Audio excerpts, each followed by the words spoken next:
शेर दिल, जासूसी, फरार, हिम्मत, सरफरोशी, वतन की खातिर जान की बाजी लगाने वाले एक गुमनाम मुजाहिद की सनसनीखेज दास्तान।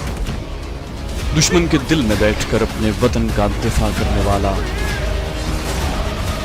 शेर दिल।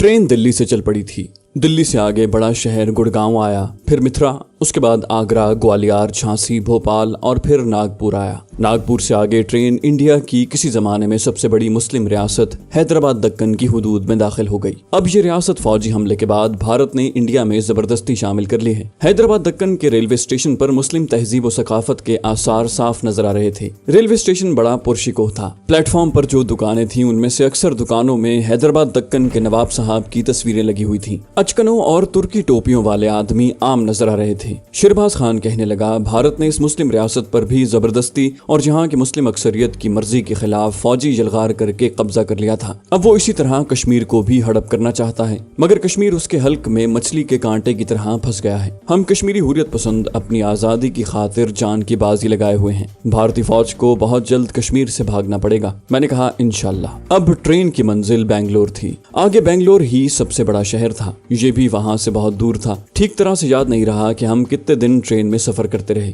बहरहाल बेंगलोर पहुंचे तो खुदा का शुक्र अदा किया। शिरबाज खान जहां पहली बार आया था, यहाँ की जबान तेलुगु थी। लोग तमिल और कन्नाडा जबान भी बोलते थे। वैसे तेलुगु आंध्र प्रदेश की सरकारी जबान है। उर्दू जिसे वहाँ अब हिंदी कहा जाता है, आम बोलचाल की जबान थी। लोग अंग्रेजी में अपने मफहूम को आसानी से अदा कर देते थे। अंग्रेजी भी वहाँ आम बोली जाती और समझी जाती थी। शिरबाज खान कहने लगा, यहाँ के लोगों के रंग बहुत काले हैं। मैंने कहा, अगर तुम नीचे राजकुमारी और कन्याकुमारी की तरफ जाओ तो तुम्हें वहाँ इससे भी ज्यादा काले रंग के मर्द और औरतें मिलेंगे। उनके मुकाबले में यहाँ के लोग गोरे हैं। हम स्टेशन से बाहर आकर एक रेस्टोरेंट में खाना खाने बैठ गए। मैंने मुलाजिम को बिरयानी का ऑर्डर दिया तो शिरबाज ने कदर हैरानी से पूछा, क्या यहाँ बिरयानी मिलती है? मैंने उसे बताया कि ये हैदराबाद दक्कन की मुस्लिम सकाफत और तहजीब का असर है। हमने बिरयानी खाई जो शिरबाज को पसंद आई, अगरचे सालन में मिर्चें बहुत थी। मैंने उसे बताया कि ये सारे मरतूब इलाके हैं, यहाँ लोग मिर्चें ज्यादा खाते हैं। मौसम बिल्कुल ही बदल गया था। कहाँ हम कश्मीर की बर्फों में से चले थे और यहाँ गर्मी और हब्स की वजह से पसीने आ रहे थे।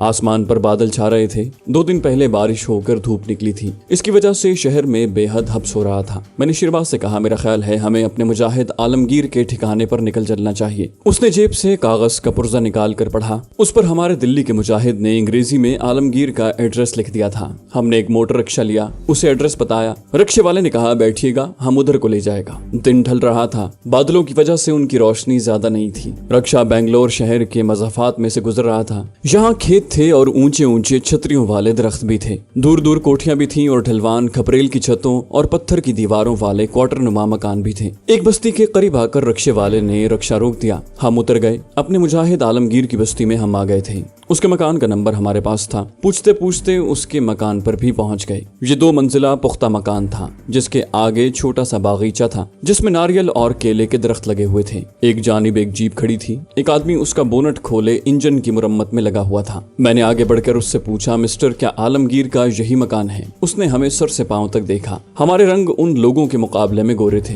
कहने लगा, सेठ आलमगीर को पूछता है? मैंने कहा, हाँ, सेठ को पूछता है। अपना ये कश्मीरी मुजाहिद 6-7 साल से बेंगलोर में मुकीम था और उसका वहाँ शहर में बड़ा कारोबार था। शादी उसने नहीं की थी। ऐसे लोग शादी के झंझटों से दूर रहते हैं। वो हमें मकान में ले गया। उसकी तस्वीर जो अपने दिल्ली वाले मुजाहिद ने दिखाई थी, हूबहू वही शक्ल थी। उसको खुफिया जराए से हमारे आने की खबर मिल चुकी थी। एक खास कोड लफ्ज था जो दिल्ली वाले मुजाहिद ने शिरबाज खान को बता दिया था। उसने आलमगीर के सामने वो लफ्ज बोला तो उसे यकीन हो गया कि हम उनके खास आदमी हैं। वो बोला, शिरबाज खान, मैंने तुम्हारा नाम बहुत सुन रखा है, आज तुम्हारे दीदार भी हो गए। उसने हमसे बड़ा गिला किया कि हमने स्टेशन पर क्यों खाना खाया। बोला, ये भी तो तुम्हारा अपना घर है। उसी वक्त चाय और कॉफी और मिठाइयों की तश्तरियां आ गई। कहने लगा, भाइयों, मैं भी अब उन लोगों की तरह हो गया हूँ, वरना आपको इस वक्त हरीसा खिलाता। यहाँ चाय, कॉफी और ये नाजुक नाजुक मिठाइयाँ ही चलती हैं। जब हम कॉफी वगैरह पीकर ताज़ा दम हो गए तो आलमगीर ने अपने नौकर को किसी काम से भिजवा दिया और शिरबाज खान से पूछा, अब मेरे भाई बताओ, मैं तुम्हारी क्या खिदमत कर सकता हूँ? शिरबाज खान ने शुरू से आखिर तक सारी कहानी बयान कर दी। اور اپنے بنگلور آنے کا مقصد بھی بیان کیا۔ مجاہد عالمگیر بڑے غور سے ایک ایک لفظ کو سنتا رہا۔ جب شیرباز خان نے بات ختم کی تو عالمگیر بولا، سب سے پہلے تو میں تم سے یہ پوچھنا چاہوں گا کہ یہاں تک آتے ہوئے کوئی تمہارا پیچھا تو نہیں کر رہا تھا؟ میں نے کہا، بظاہر تو ہمیں ایسا کوئی آدمی دکھائی نہیں دیا، آگے کچھ معلوم نہیں،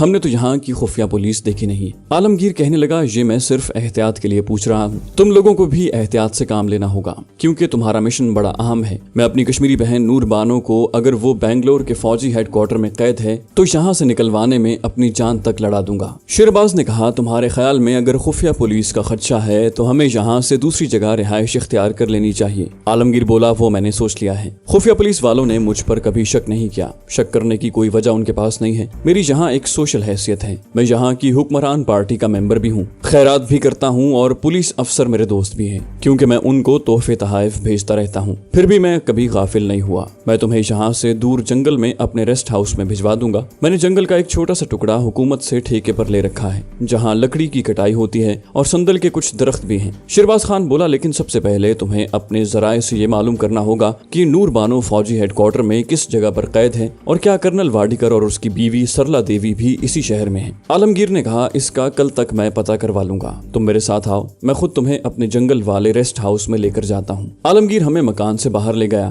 اس کا ڈرائیور جیپ کو ٹھیک کر رہا تھا۔ عالمگیر کو دیکھ کر اس نے بونٹ گرا دیا اور کہا، سیٹھ صاحب، جیپ ایک دم نیا مافک ہو گیا ہے۔ وہ بولا، ٹھیک ہے کرشنم، تم اپنے آفس میں جاؤ، ہم اپنے مہمانوں کو اسٹیشن پر چھوڑنے جائے گا، یہ لوگ وشاکھاپٹنم جا رہے ہیں۔ وہ بولا، ٹھیک ہے صاحب۔ جب عالمگیر ہمیں جیپ میں اپنے ساتھ بٹھا کر وہاں سے کچھ دور آ گیا تو شیرباز سے کہنے لگا، تمہارے مشن کی اہمیت اور نزاکت کے پیش نظر میں یہاں کسی پر یہ ظاہر نہیں کرنا چاہتا کہ تم لوگ میرے ہاں ٹھہرے ہوئے ہو۔ تم لوگ میرے جنگل والے ریسٹ ہاؤس میں ہی رہو گے، وہاں ٹیلی فون موجود ہے، کوئی ضروری بات ہو تو مجھے فون کر سکتے ہو، میں تمہیں اپنا نمبر لکھوا دوں گا۔ جیپ شہر سے نکل کر پہاڑی علاقے میں آ گئی۔ ان پہاڑی علاقوں کے رنگ عجیب و غریب تھے، کوئی کاسنی رنگ کی تھی، کوئی بھورے رنگ کی اور کوئی سرخی مائل تھی۔ ان پر کہیں کہیں تاڑ کے درختوں کی قطار نظر آ جاتی تھی۔ ہماری جیپ ان پہاڑیوں میں سے بھی آگے نکل گئی۔ آگے جنگلاتی علاقہ شروع ہو گیا، ایک دو ندیاں بھی آئیں، پھر بانس کے درختوں کی ایک لمبی سرنگ میں سے گزرنے کے بعد جنگل شروع ہو گیا۔ درختوں کے درمیان جھاڑیاں کاٹ کر ٹرکوں کے آنے جانے کے واسطے راستہ بنا دیا گیا تھا۔ اونچے اونچے گھنی چھتریوں والے عجیب و غریب درختوں کے جھنڈ تھے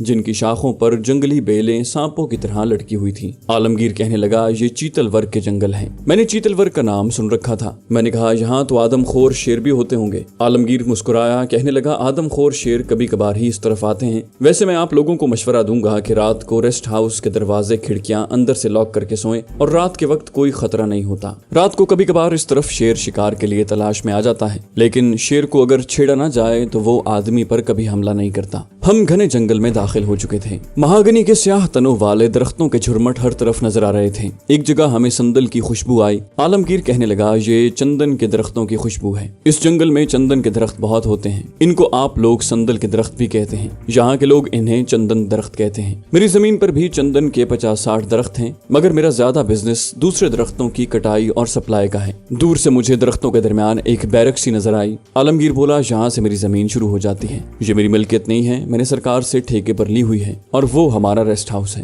ہاؤس ایک اونچے اور لمبے چبوترے پر بنا ہوا تھا، اوپر تک 6-7 سیڑھیاں بنی ہوئی تھی۔ 4 نوکر جیپ دیکھ کر ادھر سے نکل آئے اور ہمیں ہاتھ جوڑ کر نمسکار کرنے لگے۔ عالمگیر نے جیپ کو بریک لگائی اور ان سے ان کی زبان میں 2-4 باتیں کرنے کے بعد ہم سے کہا، یہ بے ضرر لوگ ہیں، پھر بھی آپ لوگوں کو احتیاط کرنی ہوگی، اندر آ جاؤ۔ نوکروں نے ریسٹ ہاؤس کا سامنے والا کمرہ کھول دیا تھا۔ ایک پرانا صوفہ سیٹ تھا، فرش پر بھورے رنگ کی دری بچھی ہوئی تھی، کارنس پر لکڑی کے 2 خالی گلدان پڑے تھے، کھڑکیوں اور دروازے پر پرانے پردے لٹکے ہوئے تھے۔ عالمگیر نے نوکروں کو باہر جانے کا اشارہ کیا اور کھڑکیوں کے پردے ہٹاتے ہوئے کہا، پیچھے ایک سونے کا کمرہ ہے، باہر کونے میں رسوئی ہے، میرا بوڑھا باورچی اورنگ آباد کا مسلمان ہے، تمہیں ہر طرح کا کھانا پکا کر کھلائے گا۔ صوفے پر وہ ہمارے سامنے بیٹھ گیا۔ اس نے شیرباز خان کو کونے میں لگی چھوٹی سی میز کے دراز میں سے کاپی پینسل نکال کر اپنا ٹیلی فون نمبر لکھوایا، پھر اٹھ کر کہنے لگا، دوستو اب میں چلتا ہوں، نوکروں کے سامنے اردو، انگریزی یا پنجابی کشمیری میں بھی کوئی راز کی بات آپس میں مت کرنا۔ میں کل صبح اپنی کشمیری بہن نور بانو کے بارے میں ساری معلومات لے کر آؤں گا۔ اگر وہ بنگلور میں ہے اور میرے آدمی اس کی پوری رپورٹ مجھے دے دیں گے، اور اگر اسے کسی دوسری جگہ پر پہنچا دیا گیا ہے تو اس کا بھی پتہ چل جائے گا۔ اور ہاں،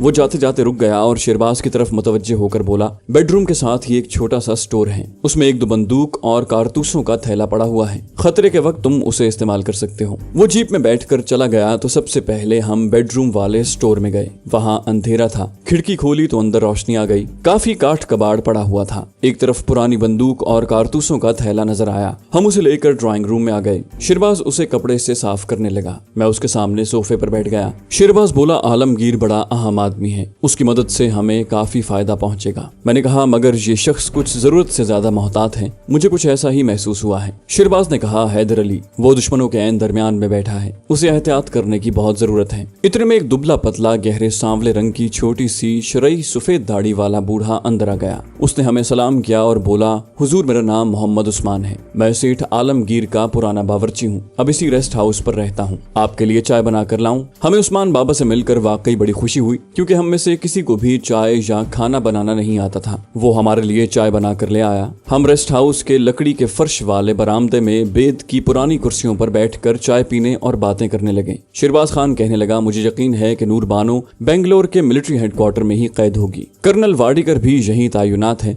मगर उसने नूर बानो को यहाँ किस लिए रखा है, ये मसला मैं खुद भी अभी तक हल ना कर सका था। मैंने कहा, कर्नल वाडिकर मुझे अजियत परस्त आदमी लगता है। वो नूर बानो को अजियत देकर उससे अपनी बीवी पर हमले का इंतकाम लेना चाहता है। कम से कम मैं अब तक यही समझ सका हूँ। उस्मान बाबा चाय के खाली बर्तन ले आया था। उससे हमने पूछा कि यहाँ नहाने के लिए क्या किसी नदी पर जाना पड़ता है। वो मुस्कुराते हुए बोला, नहीं हुजूर, सामने बाहर गुसल खाना है, नलका लगा हुआ है, तौलिया साबुन सब कुछ हाजिर है। वैसे पीछे बांस के झुंडों में नदी भी बहती है, दिल चाहे तो वहाँ जाकर नहा लीजिए, नदी गहरी नहीं है। हमने गुसल खाने में गुसल किया, दूसरे कपड़े बदले और बरामदे की कुर्सियों पर बैठकर अपने मिशन के बारे में आहिस्ता आहिस्ता बातें करते रहे। रात को उस्मान बाबा ने हमारे लिए बड़ा लजीज मुर्ग पुलाव तैयार किया था। हम खाना खाकर बरामदे में बैठ गए। मेरे लिए ये उस्तवाई इलाकों के जंगल कोई नई बात नहीं थे, मगर शिरबाज खान ज्यादातर सर्द शुमाली इलाकों के जंगलों में फिरता रहा था। उसे मच्छरों ने काटा तो बोला, मैं तो अंदर जाकर लेटता हूँ, पंखे की हवा में मच्छर तंग नहीं करेंगे। कुछ देर बाद मैं भी ड्राइंग रूम में आ गया। शिरबाज खान बेडरूम में सोया, मैं ड्राइंग रूम में लेट गया। जंगल की दहशतनाक खामोशी का मैं आदी था। आधी रात को दूर से किसी शेर की धीमी सी धाड़ दो एक बार सुनाई दी और फिर गहरी खामोशी छा गई। उसके बाद मुझे भी नींद आ गई। सुबह दरख्तों पर शोर मचाते परिंदों की आवाजों ने मुझे जगा दिया। शिरबाज खान पहले से बेदार हो चुका था। हमने बरामदे में बैठकर नाश्ता किया। इतने में टेलीफोन की घंटी बजी। शिरबाज ने रिसीवर उठाया। दूसरी तरफ से आलमगीर बोल रहा था। शिरबाज ने दो तीन बातें की और रिसीवर रख दिया। मुस्कुरा कर बोला, आलमगीर ने नूर बानो का सुराग लगा लिया है, वो आ रहा है। मैंने जल्दी से पूछा, क्या वो बेंगलोर में ही है? शिरबाज ने कहा, आलमगीर ने मुझे ये नहीं बताया, कहता था कि सब बातें ज़बानी होगी। टेलीफोन आने के आधे घंटे बाद दूर से जंगल में जीप के इंजन की आवाज सुनाई दी। आलमगीर आ गया था। उसने जीप एक तरफ दरख्तों में खड़ी की और बरामदे में आकर हमसे हाथ मिलाया। बोला, रात को कोई तकलीफ तो नहीं हुई दोस्तों? शिरबाज ने कहा, बिल्कुल नहीं। आलमगीर ने दाएं बाएं एक निगाह डाली और बोला, अंदर बैठकर बातें करते हैं। हम ड्राइंग रूम में आकर बैठ गए। शिरबाज खान ने पूछा, आलमगीर भाई, नूर बानो के बारे में क्या पता चला है? आलमगीर ने सर को मायूसी के साथ नफी में सर हिलाते हुए कहा, नूर बानो बेंगलोर के फौजी हेडक्वार्टर में नहीं है। माहौल पर एक सेकंड के लिए सन्नाटा छा गया। शिरबाज ने पूछा, तो फिर वो कहाँ है? कर्नल वाडिकर तो बेंगलोर में ही है। आलमगीर बोला, हाँ वो बेंगलोर में ही है, मगर उसकी बीवी भी यहाँ नहीं है। उसे उसने लंदन अपनी बड़ी बहन के पास भेज दिया है। अजीब मायूस कुन सूरत हाल पैदा हो गई थी। नूर बानो एक ऐसा मुअम्मा बन गई थी जो उलझता ही जा रहा था। हमें हर हालत में उसका सुराग लगाकर उसे वापस कश्मीर उसके घर पहुंचाना था। यह हमारी इज्जत और गैरत के लिए एक बहुत बड़ा चैलेंज था। मैंने आलमगीर से पूछा, मिलिट्री हेडक्वार्टर में भी किसी को नहीं मालूम कि नूर बानो को मरहट्टा कर्नल ने कहाँ रखा हुआ है और क्यों रखा हुआ है? आलमगीर कहने लगा, इस सवाल का जवाब हासिल करने के लिए मैंने अपने एक खास आदमी की ड्यूटी लगा दी है, जो मिलिट्री हेडक्वार्टर के अंदर आता जाता रहता है। मैं आपको ये नहीं बताऊंगा कि आलमगीर का वो खास आदमी फौजी हेडक्वार्टर में किस काम पर मुतय्यन था। जाहिर है वो मुसलमान तमिल था और सिर्फ इस्लाम की सरबुलंदी के लिए और कश्मीरी मुसलमानों की जंगी आजादी के लिए आलमगीर के साथ अपने अलग महाज में मसरूफ था। वो बोला, ये मैं आपको कल ही बता सकूंगा। आलमगीर हमारे पास थोड़ी देर बैठ कर चला गया। हमने बड़े तजब्जुब के आलम में वो सारा दिन और सारी रात गुजारी। कुछ समझ में नहीं आ रहा था कि मरहट्टा कर्नल एक मासूम कश्मीरी लड़की से किस किस्म का इंतकाम ले रहा है और उसने उसे कहाँ रूपोश किया हुआ है। रात को किसी वक्त हल्की सी बारिश भी हुई। सुबह उठे तो दरख्त और घास और झाड़ियां रात की बारिश की वजह से गीली थी। आलमगीर के मजदूर कुछ फासले पर दरख्तों के नीचे काम कर रहे थे। आलमगीर का हम सारा दिन इंतजार करते रहे। हमने उसे टेलीफोन भी न किया, क्योंकि उसने हिदायत की थी कि नूर बानो के सिलसिले में हरगिज फोन पर बात न की जाए। जब जंगल के माहौल पर शाम का धुंधला सा अंधेरा आहिस्ता आहिस्ता बढ़ रहा था तो आलमगीर की जीप की आवाज आई। हम बरामदे में आ गए। आलमगीर ने जीप अपनी खास जगह खड़ी की और हमारे पास बरामदे में आकर कुर्सी पर बैठ गया। कहने लगा अजीब बात सुनने में आई है। शेरबाज ने पूछा खैरियत तो है आलमगीर भाई। मैं भी आलमगीर को देखने लगा कि देखें अब क्या इंकिशाफ होता है। आलमगीर ने मोहतात नजरों से आसपास का जायजा लिया और हमारी तरफ झुक कर कहने लगा, नूरबानो को कर्नल वाडिकर ने मौत के मुंह में धकेल दिया है। शेरबाज चौंक कर बोला, क्या नूरबानो को हलाक कर दिया गया है? आलमगीर ने कहा, अगर उसे फौजी हेडक्वार्टर की ग्राउंड में ही गोली मारकर हलाक कर दिया जाता तो ज्यादा अच्छा था, मगर उस तंग नजर मुतासिब और मुसलमानों के दुश्मन मरहट्टा कर्नल ने आदमखोर जंगली दरिंदों के हवाले कर दिया है। शेरबाज ने इस्तराब के साथ कहा, आलमगीर भाई साफ साफ बताओ बात क्या है, खुदा के लिए पहेलियां ना बुझाओ। आलमगीर ने कहा, यहाँ से जंगल के जुनूब में कोई 60-70 किलोमीटर के फासले पर दरियाए कृष्ण पार करके एक खतरनाक घना जंगल है, जिसके बारे में मशहूर है कि वहाँ कोई आदमखोर जंगली कबीला रहता है। कई बार ऐसा हुआ है कि कोई आदमी या देहाती औरत गलती से उस जंगल में गई और फिर उसे दोबारा नहीं देखा गया। आम लोग बल्कि शिकारी लोग भी असलहे के साथ भी उस जंगल में जाने से डरते हैं। उस कबीले के लोगों को वशगंधारी कहते हैं। ये लोग जंगल में ही रहते हैं और वहीं जंगली बिल्लियों का शिकार करके खाते हैं। उनका एक देवता है जिसकी वो पूजा करते हैं। उस देवता का नाम जैसा कि हमने सुन रखा है वशगंधा है। उस जंगली कबीले के बारे में एक रिवायत मशहूर है कि जब राजा रामचंद्र जी ने अपनी पत्नी को रावण की कैद से रिहा करवाने के लिए लंका पर हमला किया था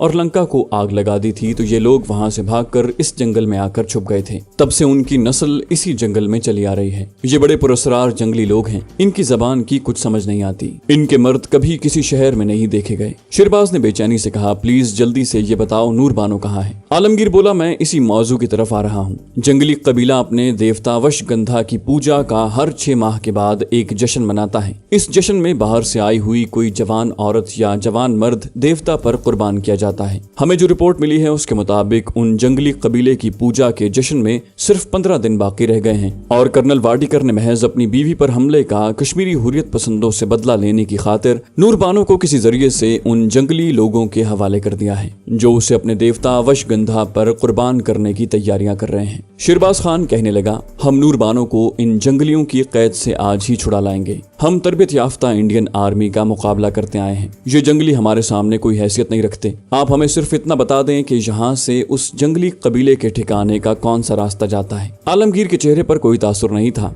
वो इस तरह शेरबाज को देख रहा था जैसे उसे पहली बार देख रहा हो। जब शेरबाज ने इसरार किया कि हमें वैशी जंगली लोगों के ठिकाने का पता बता दिया जाए, तो आलमगीर कहने लगा, शेरबाज भाई तुम अपनी जगह पर बिल्कुल दुरुस्त कह रहे हो। तुम हुर्रियत पसंदों की बहादुरी और दलेरी में किसी को भी शक नहीं है। तुम महदूद वसाइल के साथ भारत की ट्रेंड और जदीद असलहे से लैस फौज का डट कर मुकाबला कर रहे हो। लेकिन मेरे भाई, उस जंगली कबीले के बारे में तुम कुछ नहीं जानते। हम तक उन लोगों के बारे में जो कहानियां पहुंची हैं, उनके मुताबिक जंगल में जिस मकाम पर उन लोगों के झोंपड़े हैं और देवता वशगंधा का छोटा सा मंदिर है, वहां तक किसी इंसान का पहुंचना नामुमकिन है। वो दुश्वार गुजार घने जंगल के ऐन दरमियान में रहते हैं। उनके इर्द गिर्द दलदलें और जंगली तालाब हैं, जिनमें आदमखोर मगरमच्छ हर वक्त मौजूद रहते हैं और किसी जानवर या इंसान की जरा सी आहट पाकर लपकते हैं और आन की आन में उसे अपने नोकीले दांतों वाले जबड़े में दबोच कर उसकी तिक्का बोटी कर देते हैं। दलदलें घास में छुपी हुई हैं। आदमी जमीन समझकर आगे बढ़ता है और उसका पांव दलदल में धंस जाता है। बस दलदल के लिए आदमी की इतनी गलती ही काफी होती है। वो आदमी के पांव को अंदर खींचना शुरू कर देती है। आदमी जितना बाहर को निकलने के लिए जोर लगाता है, उतना ही वो दलदल में धंसता चला जाता है। कहते हैं इस वक्त दलदल के अंदर से खरखराहट की आवाजें निकलती हैं, जैसे वो आदमी को निकलते वक्त खुश हो रही हो। देखते देखते आदमी दलदल में डूब जाता है। दलदल बदकिस्मत आदमी का जिस्म हड्डियों समेत खा जाती है। ये भी मालूम हुआ है कि इन जंगली लोगों के पास माचिस की तीलियों के साइज के जहरीले तीर होते हैं, जिन्हें वो एक नलकी में डालकर फूंक मारकर अपने दुश्मन पर चलाते हैं। जहरीले सांपों के जहर में बुझा हुआ तीर आदमी के जिस्म में चुभता है तो जहर आनन फानन आदमी के खून में दाखिल होकर उसे हलाक कर डालता है। जंगल में से गुजरते हुए कुछ पता नहीं होता कि ये जंगली लोग किस दरख्त के पीछे, दरख्त के ऊपर या झाड़ियों में छुपे हुए हैं। वो उनके जंगल में आने वाले आदमियों का दूर तक पीछा करते हैं और उसे अंदर तक आने देते हैं। उसके बाद उस आदमी का कोई सुराग नहीं मिलता। शेरबाज पर आलमगीर की दहशत ज़दा कर देने वाली गुफ्तगू का कोई असर नहीं हुआ था। उसने अपनी बात दोहराते हुए कहा, मेरे भाई, मुझे सिर्फ उन जंगली कबीले वालों के गांव तक पहुंचने का रास्ता बता दो और हमें थोड़ा बहुत जरूरी असलहा ला दो। उसके बाद हम जाने और हमारा काम। आलमगीर हमें किसी कदर ताज्जुब से देख रहा था।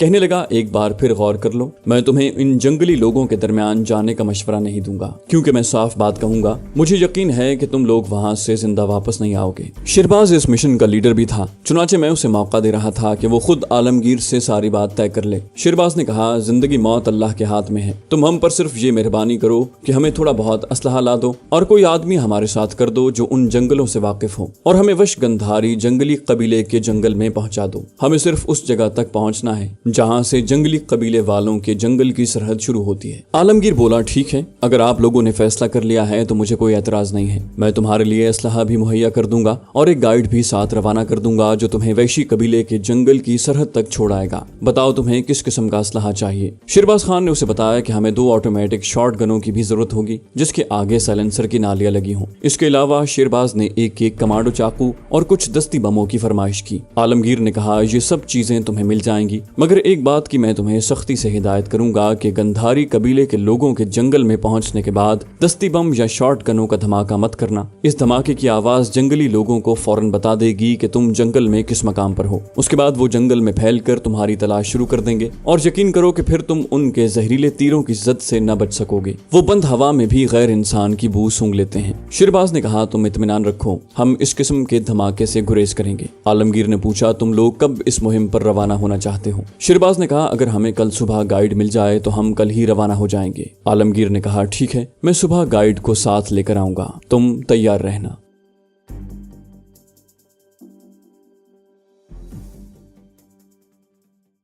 तो दोस्तों, ये थी हमारी आज की एपिसोड। उम्मीद करते हैं आपको हमारी कहानी पसंद आई होगी। जाने से पहले इस वीडियो को लाइक कीजिए और शेयर करना मत भूलिए। कमेंट करके हमें बताइए कि आपको हमारी वीडियो कैसी लगी, और अगर अभी तक आपने इस चैनल को सब्सक्राइब नहीं किया तो इसे सब्सक्राइब कीजिए और बेल आइकन दबाकर ऑल नोटिफिकेशंस ऑन कर लीजिए।